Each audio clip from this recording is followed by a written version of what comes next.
كانت خياطة. نفسي أكبر الورشة بتاعتي، بس محتاجة فلوس كتير، ومين اللي هيرضى يمولني مبلغ زي ده؟ من ساعة ما اتخرجت ماليش خبرة سابقة غير التريكو وشوية الحاجات البسيطة اللي بعملها دي. طب أقفل المشروع واريح نفسي أحسن، بدل ما هو مش بيجيب دخل يساعدني حتى في مصاريف البيت والعيال. الحل الوحيد إن ألاقي حد يمولني وينقذ مشروعي.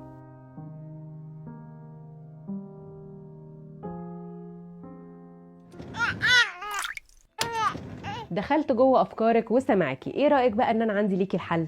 اوعي تحسي ان قطر الشغل فاتك، او ان مشروعك اللي انت فتحتيه فشل ومفيش فرصه انه يكبر، وانك مش هتقدري تبقي مستقله ماليا في اي وقت. مؤسسه التضامن للتمويل الاصغر هي الحل، وهتساعدك ان انت تكبري مشروعك وتطوريه وتزودي دخلك. وده لان مؤسسه التضامن للتمويل الاصغر موجوده في السوق من اكتر من 25 سنه، وليها حوالي 115 فرع منتشره في اكتر من 14 محافظه. المؤسسه بتقدم انواع مختلفه من التمويل: تمويل جماعي، تمويل فردي، تمويل الأسرة للآلات والمعدات ووسائل النقل، وكمان التمويل الذهبي. إجراءات التقديم على التمويل مبسطة، ده كمان بيتم صرف التمويل من خلال بطاقة ميزة. هسيب لكم في الكابشن رقم الخط الساخن اللي هو 15088، وكمان رقم الواتساب للتواصل اللي هو 012 068 334 0.